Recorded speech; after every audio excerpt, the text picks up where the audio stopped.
Football made simple. Become great at your craft by finding ways to make it simple for those around you.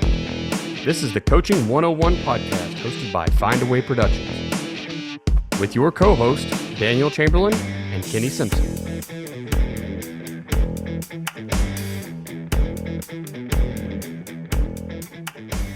Coaching 101 podcast is sponsored by Findaway Productions. Findaway Productions also sponsors fbcoachsimpson.com for all your coaching needs with over 30 coaching materials, books, as well as 50 PowerPoints and videos and smaller materials and the free magazine headsets. Findaway Productions also sponsors offensivecoordinatoracademy.com, all things offense, and defensivecoordinatoracademy.com, all things defense. This episode is brought to you by Athletic Speed and Movement. At athleticspeedmovement.com, we've taken Del Basquet's 45 years of speed and movement training and put it all in one place just for you. You can get the same training that NFL players have been getting for years, collegiate players have been getting for years, and now high schools across the nation are paying thousands of dollars to bring Del in to install his system, but we've got it online for you.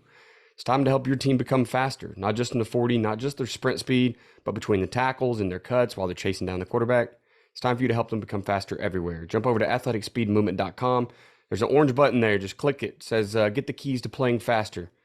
You'll get the 3 core movement video from Dell. He's explaining the science behind it, all for just the price of your email. Check it out, athleticspeedmovement.com.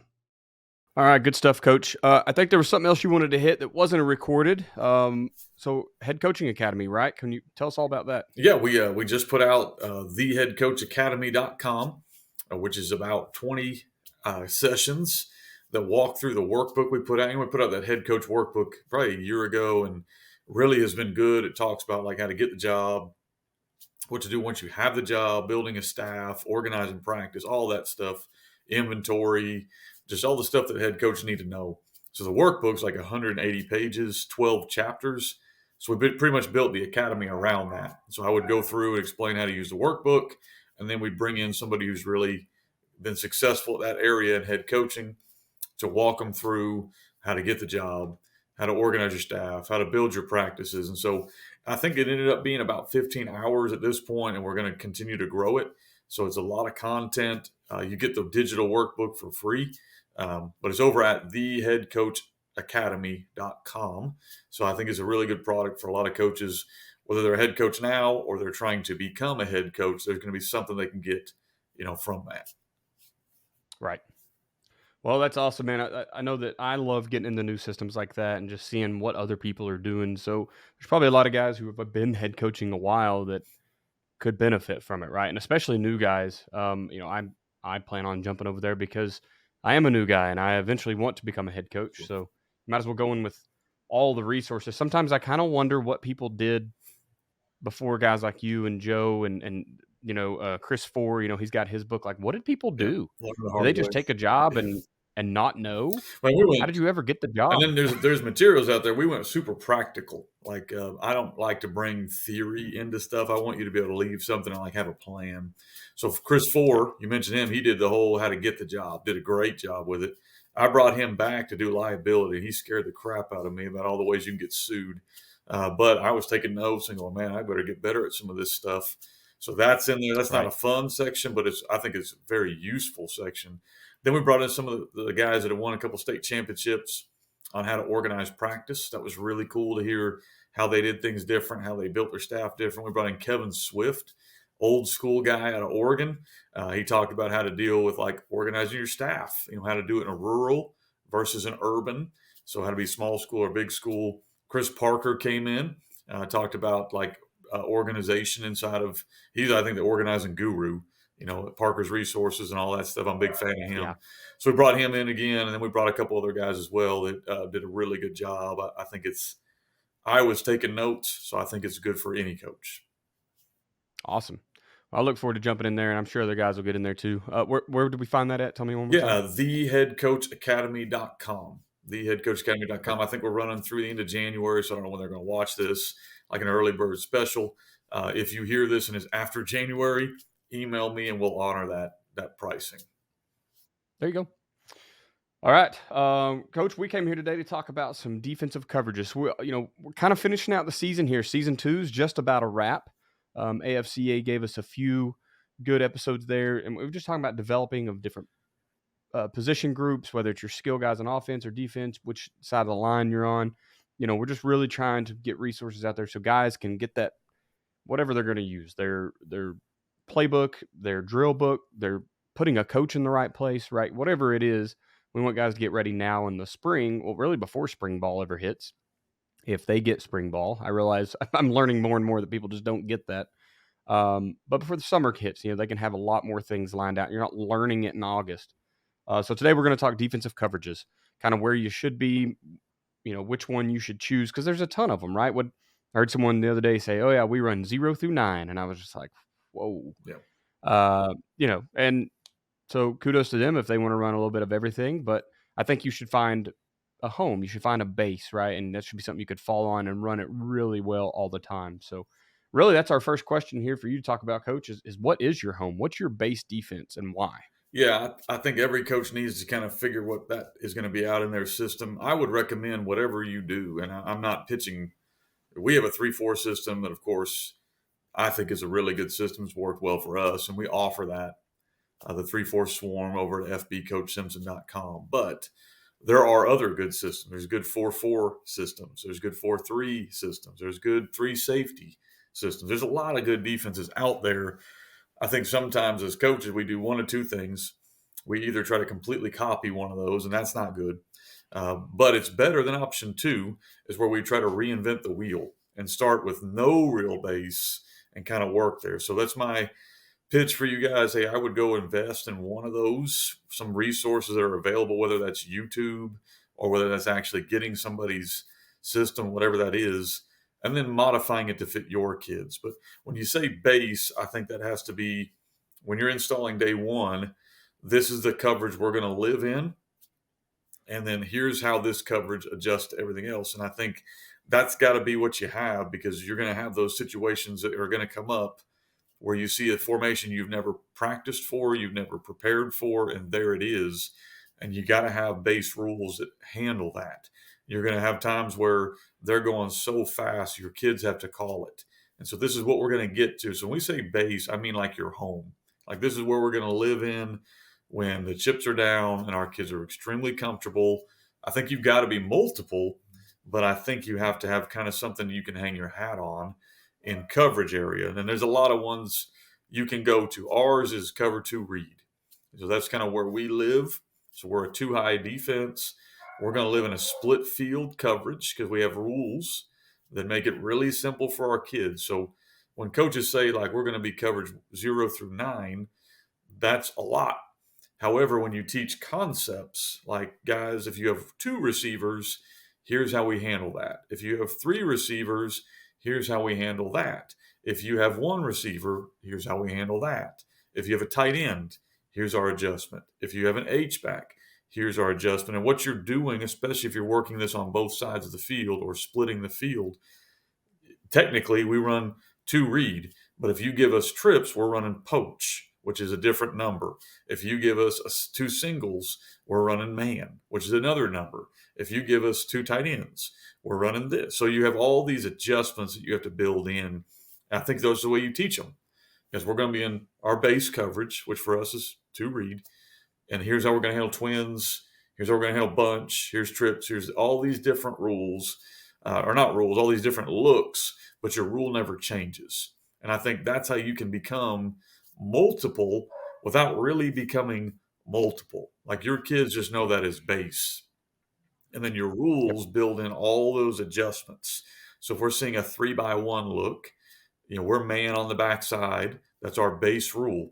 If that kid's a Division I kid, of course, we're going to make adjustments, but that's our base. And then our other 3 DBs are reading across the field to the trips. We call that poach, where basically we're playing cover 2 read on 1 and 2, and our backside safety is reading across the field or reading the quarterback's eyes. We call that base. Now, if you want to be exotic and sound smart and call that cover 21 or call that cover 6 or call that whatever, that's fine. But as long as your kids kind of understand this is our base, and I'm not having to make those adjustments, and all of a sudden they shift to a tight bunch look, we're going to roll. We're going to run a hard cover two, and so that's kind of our built-in rule. If we get that look, how we're going to handle that, or we can run different flavors of that. But I think that's when you say, when you're looking at it, are you going to be a two high or a one high? For us, we're a two high look. Could you run a 4-4 cover three as your base? Absolutely. Could you run man free as your base? Yep. Could you run cover zero as your base? You can. All of those things are fine as long as you have all the built in rules of everything you might possibly see put in. That's your base coverage. You can't do that with 19 coverages. Like Right. what we tell our kids a lot of times is, hey, we're going to be in maybe this secondary coverage, but if we see something we don't like, what do? And our kids all repeat, we check to base. So we can run some other flavors, but if we get into that, oh crap, what is this? Our kids need to be able to check us into base. And I think that's important. The second thing you got to think about, or the last thing we'll hit, is who are your conflict players? Which guys are you asking to cover and to run fit? And then what's their priority? So for us, our safeties and outside linebackers a lot of times would be put into that box. Like our corners kind of know they're pretty much coverage. That's their priority. If you fit in the run late, then that's fine. They have a run fit, but they know their priority number one is coverage. Then we might go into, okay, with a safety where if we get a certain look, their priority is a run fit. Like maybe you're run fitting on an H back, but you have him out of the backfield if he leaves. And so they need to know, like, what's priority number one? If I'm a conflict player, what am I trying to stop? And that's a week to week thing. It's a base thing too. You got to put it in your base. Like in our base, our safeties know we're coverage first, we're run second. But we may play a game where the team runs it 90% of the time and we switch that. Our outside backers, for us, are the opposite unless they get like trips. Unless they get Right. pulled out of the box by formation, they're going to play run first and then react to pass. So I think that's something you've got to go to with your base, is which kids are going to be in conflict. And what is their number one rule? You can't ask a kid to play the flats and to play force on sweep and not give him which one of the two is most important, because they've got to kind of know what they do first and where they react to in the pass. And if you build in that kind of stuff, that'll help you. Last thing I'm going to hit, and I'll pass it back to you, Daniel, is I know we're talking coverage, but I think you got to think run fit first and then coverage. Your back four, you got to go coverage first, probably with. Your back DBs, coverage first. Your interior run players, your inside backers, your outside linebackers, you got to make sure you're fitting run first with them. And from then, you can build your coverage concepts. Because it sounds really cool to say we're going to play pattern match with outside backer. We're going to play two man. That sounds really cool. Who's got force? And then they don't have a force player. Well, someone like me as an OC is going to figure that out. We're going to run motion and bring your force player to the other side of the field, and we're going to run sweep that way. So you got to Yep. fix run first with those conflict players, and then what's their pass drop after that. I've been there where both situations you just mentioned. Number one, I've played 4-3 cover 3 and yelled at a corner because he was forced, but he's belling deep. And then he bit on a run and they threw it over his head. And I yelled at him both times. That was my first year in coaching. I've been there. I've done that. I learned my lesson. And hopefully no kid in my group ever has to suffer for that again. And I've had, a team that wanted to play heavy cover 1. And that's exactly what the OC did. Fine, I'll just move my slot across. I'm going to watch you follow instead of bumping him over. And now you don't have force, and we're going to run it back. Luckily, we saw it, adjusted, and they got about 2 or 3 gashes on us before we were locking them right back down. So everything worked out okay because we had the ability to make adjustments in our defense, which is what I think every system has to have.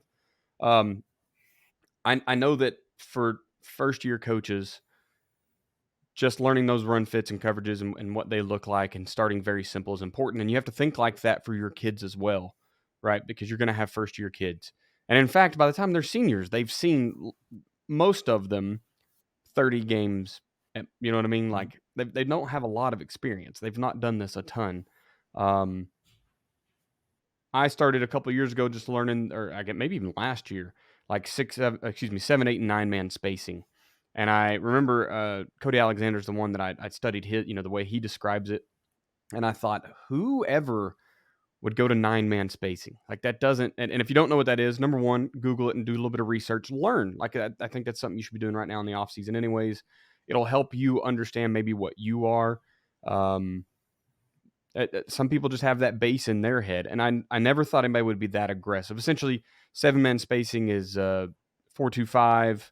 We've got, we're going to play a little bit of force with our safeties. Like you said, Kenny, they're going to be late to the game. They're not run first. And then 9-man spacing is we have 7 dudes committed right now or excuse me, 9 dudes committed right now to stop the run. And we're just going to solo your outside guys and hope you don't beat us. Right. Like that's kind of the concept there. There's a lot more to it. But I never thought anybody would do 9-man spacing until I went over this year. And also that the freshman crew runs, they have a very aggressive 3-4 defense they like to play, and learning that and getting in, kind of trial by fire, really. And in fact, I butted heads with the head coach for a while because he hired me as a DC, and we were completely different mentalities. I am 7-man spacing, that cautious aggression. I'm going to let you make the mistakes, and we're going to go hit them right now. If they catch us with the big one, they catch us with the big one. So, completely different mindsets. And so there are multiple ways to do this game. There is no perfect base. Everything has a weakness, and the sooner you understand that, the better. But figure out where you fit, where's your mentality, and then you can kind of figure out where your home is, I think. So the second part is, we're going to talk about what should you run, right? So now you understand you need a home, but what should you make it?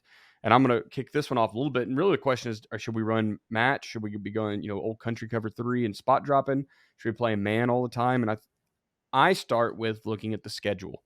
I know that your personnel matters a lot, but I have to look at the schedule first. Okay. I applied to a couple of schools this year that when I went and checked out their schedule, every team is spread or some version of pro, no more than one tight end. They're trying to air it out a little bit. And that's, 2A football. It's not very big ball here in Oklahoma, but that's what that schedule is going to lead to. I have played or coached a couple of years ago in a schedule that was, we're going to put 2 or 3 tight ends on the line, and we were just going to run the ball down your throat, right? So you need to know what you're going to defend, because that should dictate what home you're in. I should not be wasting all my time putting in quarters match if I'm going to see 2 tight ends every game, maybe 3. If I'm going to be facing the gun tee, I'm probably not going to run match to it. If somebody that, passes maximum 10 times a game, I'm not spending all those hours in the summer and the fall installing a defense to stop your pass game. I'm going to put a dude out there and let him lock you up as best he can. If you catch us slipping, you catch us, and we'll rebound and we'll play the next play. But I'm not gonna let somebody chisel away on the inside while my safeties are running like crazy, stopping a vert that's never going to see a ball in the air. So, there is a place to go back to that old school. We always call it country cover 3, right? But just spot drop cover 3 or cover 2. Kenny, you talked about 2. I'm a big 2 read 2 guy, so I love hearing you say that, because I've seen a lot of coaches now with a lot of success that just want to run 2 read. It's easy. It fits the 2 high look. So that's my home when necessary. But there's times it wouldn't be necessary, right? So finding your home has a lot to do with, and what you want to run has a lot to do with your schedule before personnel. I know there's a lot of guys out there that will say, well, we're not going to play press man because, I just don't have the kids. And I just disagree with that. That's not how I see coaching. I think that you can coach that technique, and anybody can disrupt the timing of any player. Doesn't matter.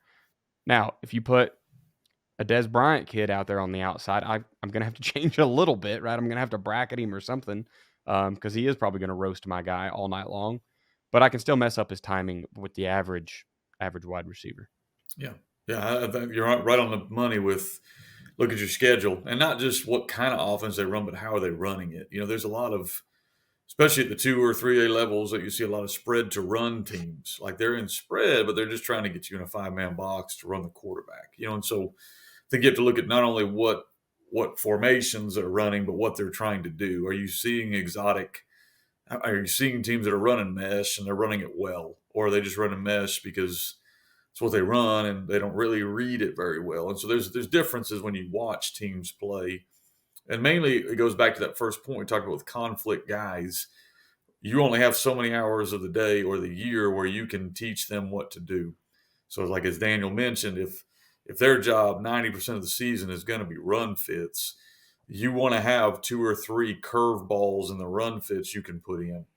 So think about if you're coaching linebackers, if you're playing a bunch of teams that can run the ball a lot, or you know you're going to play a lot of man and they're not going to be in coverage, you can designate that time to be blitz periods. Like we're going to use these guys as pressure players, as run fitters, or whatever. Or, if you're seeing a lot of teams are going to throw it, then you need to have some curve balls there where now we're going to have to teach this kid to do a couple different things in coverage, whether that's Yep. pick up a man, spot drop, or pattern match stuff. I will say this. I think the most expensive coverage to put in is probably pattern match zone. Like I think that's probably the hardest coverage to teach, which is what we teach. But Yep. inside of that, we only teach that out of one of our coverage concepts. So we run 2-man we run 2 read and we pattern match that. If we run any other coverage, it's spot dropping. Like you said, country cover 3 or country cover whatever. Like we'll just tell the linebackers drop, and they understand that word means to drop to the sticks. Or we may tell them we have a couple other calls where it's like walling a guy off, but they're not having to worry about matching pattern match because they don't have all those reps doing that. Then we have calls that are going to go bracket a guy. We simply call it hold, like hold the guy we're going to call, and we're going to go double cover that guy. Or some guys will call that slice or bracket or whatever.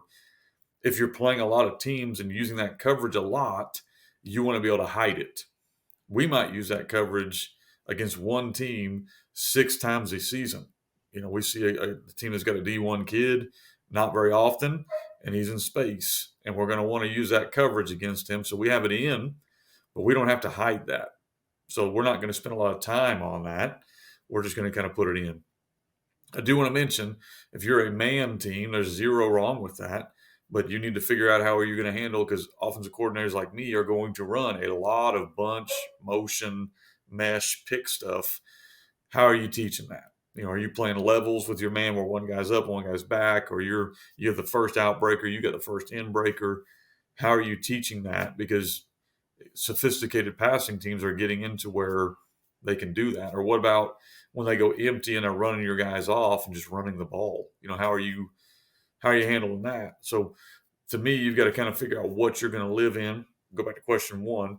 And then now how are you going to teach that? And I think the biggest caveat I hope you get from this is, like Daniel mentioned first, who are you playing? Can you match them? I get that playing press man is good, and I do think you need to take away the easiest passes people can make.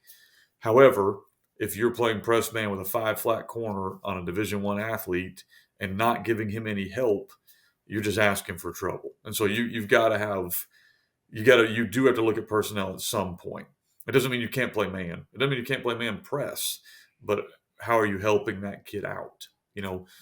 Same thing with, if you're playing a bunch of teams that are going to run the ball super heavy, then like our safeties for us are like an extra linebacker, because 8 of the 10 teams we play this season are going to run the ball way more than they're going to throw it. I don't care what they call their offense. They're going to run the ball 75 to 80% of the time. I don't care if you're 5 wide or you're 3 tight end or whatever you are. If you're running the ball 80% of the time, we're going to spend that time stopping the run. Then we got to have something for those other 2 teams that are actually going to throw it. So how are we going to handle that? And then you also have to look at not just your schedule of who are the games you have to win. So if you're a team that you really struggle to win, what are the winnable games on your schedule? That's what I'm working on.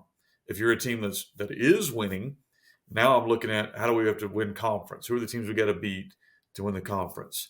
If you pass that one and now you're a team that you're making runs, who are the best teams in the state and what are they running? And then that's what we're spending our time on. So it's not just look at your schedule and look at your personnel. It's who do we have to beat specifically? You have probably 3 games on your schedule, depending on where you live. If you're in reality world where you're not going to win regardless how much time you put in, maybe 2, 3, maybe 1 if you're lucky, maybe 0. But you probably have 2 or 3 games that you have circled that, man, if we win these 2 or 3 games, our season is a success. And those are the games we're looking at. How can we affect those teams? And then from there, we're going to build on, could we play that team in man?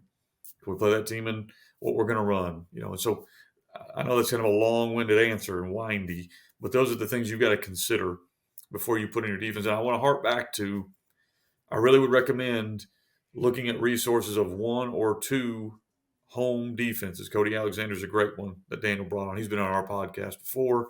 I think he's great. He's the guy, if you were going to run 3 safety or you're going to run quarters, he's a great resource. Okay. Yep. I don't think you need to run Cody Alexander's 3 safety quarters and run Coach Simpson's 2 read and run so-and-so's man. I think you got to be careful to get in that world. I think you can have adjustments, but you need to kind of have a home base that you can kind of work with and on. But like Daniel mentioned, once you figure out if you're going to spend a lot of time on coverage, if you are, I don't think you need to be running country, drop, whatever. And if you're playing teams that are really good at throwing the ball, they're going to carve you up. And so you're going to have to play either a pattern match or a man look or a mix where they don't really know what's coming. However, if you're playing in the snow and they're running wing T, then we're probably going to run 1 or 2 looks. Yeah. Yep.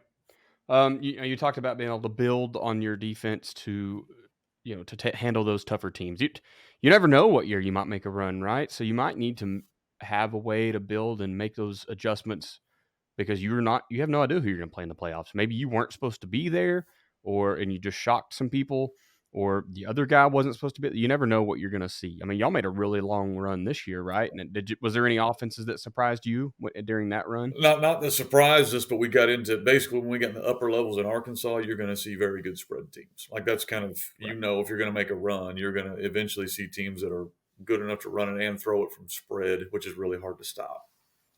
Yeah. So the next question, the last piece here is just how do you build this out? So how are you? Whether it's just from foundation up or how do you do it, Coach? How are you building your defense? Well, a lot of it is you're going to build concepts on each other. So that's why I go back to the first question.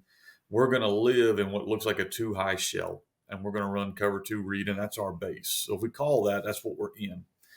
Then we're going to teach several flavors of roll cover 3, whether that's rolling a corner into the flats or bringing a safety into the run fit or bringing a safety into the alley for, spot dropping things. Then we're going to work some robber stuff where we're going to have 3 guys dropping deep, or maybe they're locking up and one of those safeties is robbing the quarterback or robbing a certain route we think they're going to run. Okay. We teach that very simply. So we teach the base coverage, we teach the roll to whatever we're getting to, and then you put them together and now you can hide what you're doing, okay, and get into that same look. And so that's basically how you're building principles on top of each other. Same thing with our outside linebackers. We're going to teach them, that we're in cover 2 read, we are high walling number 2, nothing's inside, and we're taking the first in breaker or carrying a vertical if nothing breaks in. Okay. Then we're going to have, off of that, we might tell you the word sticks, which is our way of telling you to buzz out to the flats and get underneath that route at the sticks. Okay, and so, or we might tell you to jam or hold or bracket a kid. So we're going to teach you all 3 concepts. Teach you the base one the most because we're going to run the most. Teach you the other 2 a little bit. And then we're going to say, all right, now that you know these, can you make them all look the same? Like, can you make them all look the same? And then from there, now we might be able to run something like where we're going to spin a safety down to the alley, drop an outside linebacker to the flats. We'd call that drop. So for us as a coach, that would be drop to the outside linebacker or sticks to him, whatever we're calling it, roll with the safety. The kids don't know what we're doing, but we're basically rolling into a cover 3 with a robber jumping down on the curl route. Okay. For our kids, that was a very easy build. It was a very easy, here's step 1, here's step 2, now they're together. And then we can also do things like tell our inside linebacker, we can also run drop with you, where we're going to tell you now, you go drop all the way to the flats, okay? And they don't know this, but we're probably going to pair that with a blitz off the edge. We're probably going to be bringing outside linebacker off the edge, dropping the inside linebacker to the flats, and rolling the safety down to the curl. We're trying to invite them into throwing a pick to us there if we can, or throwing a screen to out inside linebacker dropping out there. So that's the way we would package these up. We would teach each kid individually what they're doing. Here's your base rule. 90% of the time we're spending working on that. Here's your other two little curveballs. And then as a coach, we're putting all that together. So that call might look like the coverage would be safety roll. The blitz would be edge. So we're blitzing off the edge. And then we're telling our Mike to drop. Okay, so that's what that would look like. It'd be safety roll, edge, Mike drop. They don't know that we're running cover 3, but we're bringing the boundary inside linebacker to the flats, and we're bringing this guy hot off the edge. They just know what they've been told and how they've been taught it. And so I think a lot of times as coaches, we seem to think kids are like coaches. We tell them we're going to run cover 9, yada, yada, yada, yada. And then it doesn't make sense. So if you start to have a lot of these together, let's say it's a common one you're going to do. This one we're going to do, like we're going to run whatever, and then this coverage. So we always run roll when we run these two linebackers blitzing. Like that's an automatic for us. We're probably going to give that a one-word name. It might be like Falcon, or it might be whatever you decide the name is. Where we know we call this, we're bringing both outside and inside linebacker. We're bringing a safety down to cover that void, and we're running roll coverage behind it. Okay, so that's a one-word call now, so we can get it put in. But again, you have to teach the basics. Too many times we want to just draw these up and run them, but we don't really teach how to do it. And so I think it's Right. important you spend your time in your individual. Like when we run roll, we don't just want our safety to sprint up to a certain spot, because what if they run double verticals? So we teach anytime we run roll, we're going to spend time with you. Hey, we're playing flat footed, and the first thing that crosses short inside of you, that's what you're coming up to. If nothing comes up to you, you never come up. And so we're protecting ourselves in that coverage. The same thing with the corner. We might want to run a hard cover 2, but we don't just want them to sprint up there. So we say, hey, the first outbreaker brings you up. If nothing breaks out, you just play at 7 yards and keep getting depth, but you're flat footed. So again, we're building in not just a blitz, we're building in not just a curveball, but we're building in the same concept as we're teaching them. I think too many times as coaches, we don't spend enough time on the how and why, and we spend a whole lot more time on the what. Like we draw it all up. Here's how it's going to go, but we don't. All right, we got that coverage. Now you're completely gambling. Like I don't like to run blitzes where it's a gamble. I like to run blitzes where I'm hedging my bet. So what is the worst case scenario we could see on this blitz? And then we'll actually run that in practice with the kids. We'll put them in a bad situation. We'll roll cover 3 and run 4 verts and see if they paid attention to us. Where I don't want you rolling up on this because you're playing flat foot and you're catching whatever comes. So that's the stuff you have to do as you're building this defense out. You got your base, you got your curveballs. Can you put it all together and it makes sense? Yep. I love that you kind of are using the tag system, right? Like it's the offensive have gone to a lot of that, teach one pass concept and then just tag the dickens out of it. And now you're making every concept as a coach, and the kids are still running mesh or whatever 4 verts, and I'm changing 2 or 3 receivers routes with tags, and you've done that on defense, and I think that's wonderful because it kind of captivates that learning ability of today's generation, right? I can't learn a whole bunch of stuff. I don't have time. I've got games and girlfriend and homework, but I can learn one thing, and then you're just telling me to change this whole thing. So I think that's beautiful. That's a really good way to do that. We kind of build basically the same. I start with all the one word stuff. So I'm teaching. I want to be a 2 read and a cover 3 guy. That's generally where I like to stay because 2 read to me replaces man. You are playing man. You're just doing it from if he comes over here, he becomes mine, and if he stays over there, he stays yours, right?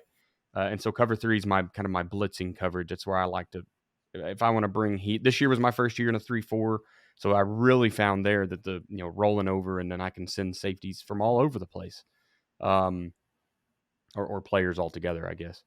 So that's kind of how I did it, just building those 2 foundations really well, make the kids understand this is what it should look like every time. There should always be 3 guys. You just got to know when it's you and when it ain't you. I will take a lot more of what you just said for sure in the future because I taught them as like almost brand new plays, right? Plays over defensive plays instead of like what you're doing is just tagging up one thing. So I kind of like that a lot more. Well, Coach, I think that kind of finishes up the big three here. The last piece here is what not to do as a coach. So when we're talking defensive coverages, what is our lesson for the day? You kind of just hit it there too, Daniel. Is you don't want to teach a bunch of different things, and so you need to learn how to stack these things. So today's lesson is what not to do. The coach is don't teach different concepts. Like don't teach different concepts. Teach kids how they group together and how they're the same. You mentioned it on cover two read and man.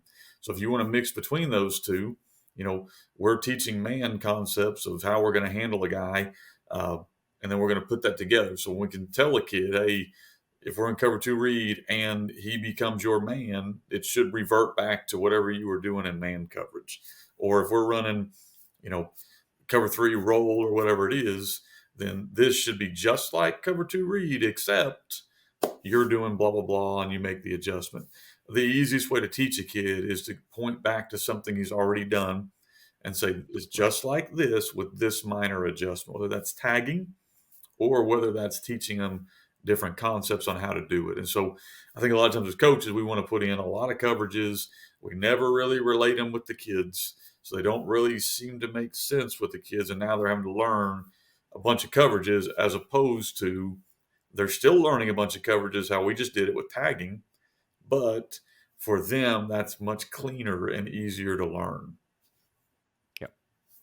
Awesome. And I think it makes it easier to build drills around too, right? When you can almost have a tag period anymore. You talk about a blitz period, man, you can just go through all the tags, and to them, they're just running a whole bunch of cover three or whatever When it you're is. building in answers too. So like we do this a bunch when we play teams. And my son, I think he had 2 picks this year at safety. I credit both those to the defensive coordinator because he literally rolled him into where they were going to throw the route. And so he had that tag where he could say safety sticks, which basically told our safety, you're going to roll down, but you're actually rolling down to the sticks and looking for that route that's coming. He called that twice and 2 picks. So, yeah, the kid made a good play, but we had it in our defense. The defensive coordinator called it when we knew they were going to run it on 3rd and 12, and the kid made the play. That's awesome. Well, Coach, we'll get out of here real quick. Just make sure that you've gone over to fbcoachsimpson.com. You've got a ton of them now. I know that we normally record those, but Offensive Coordinator Academy, all of them. Yeah, there's a bunch of ones you can go to now. See, if offensivecoordinatoracademy.com, that's been out now. About 650 guys have now gone through it. It is now a live course. We're adding content every week. defensivecoordinatoracademy.com. We've had about 400 coaches go through that. Again, we're continuing to add content every week in that one as well. So make sure if you're not involved in those, you get involved in those. Those are live growing courses. Offensive Coordinator Academy is over 60 hours at this point. And so it's a ton of content. Then we just added theheadcoachacademy.com. And that's a course that I don't know if it'll continue to grow, but you got about roughly 15 to 20 hours in there. We give you the digital workbooks to work through. So all of those are available as you guys are learning. We try to bring in experts in that aspect of it to give you a lot of variety. So if you're a kind of a football nerd guy that wants to learn a lot of stuff, those academies are perfect. If you want to kind of get a little flavor of what successful guys are doing, but have it be relatively organized, that's what those academies were designed to do. And tell me about headsets before we close out here. I know that we should have a new magazine coming out pretty quick. When's the release date on that? Yeah, we're going to get it out by the end of January. So again, I don't know when we're listening to this one, but it's fbcoachsimpson.com/headsets. Those magazines are 100% free. We've had 3 years worth in there. So I think that's 24 issues you could read from previous years. And then we now have series 4 coming out. We'll do 6 different issues, 1 per month. So January through June, there'll be a new issue. And man, those things range from articles about how to get a job, how to run youth football, how to offensive line drills, defensive line drills, head coaching drills, scheme. We had a guy do a whole 6 issues on how to run power. So there's all kinds of information inside of those, all things football, 100% free, written by high school coaches that actually live it. So that's fbcoachsimpson.com/headsets. Awesome. All right, Coach. I appreciate it. We want to thank you guys for sticking with us. I know the AFCA those episodes, the sound was for the most part pretty good. We were having to record on two different devices, and every once in a while they got out of sync. So we appreciate you guys dealing with that struggle. But a lot of great content came out of Nashville, and we definitely didn't want to take the content away because of a little bit of sound problem. So hope you enjoyed it. Social media, I am at Coach Chambo OK on Twitter and X, and I think I have an Instagram. I don't do anything over there yet, but I'm slowly building that brand that is whoever I am. I'm still asking that question. And then you can email me at chamberlainfootballconsulting@gmail.com. Coach Simpson's over at FB Coach Simpson on Twitter and Facebook. You can look up what are we on Facebook? All All the those academies, academy right? They each have groups. their own name. Yep. And then FB Coach Simpson at gmail.com is his email. Don't forget to find the podcast on Twitter /X at Coaching 101 Pod. We want to thank you for being a listener to the Coaching 101 podcast. We hope you join us next week as we continue to make the complex more simple. Please consider subscribing to the show so you always know when the new episodes are coming out. We'll leave you with this. It's hard to beat someone who never gives up. No matter the situation, find a way.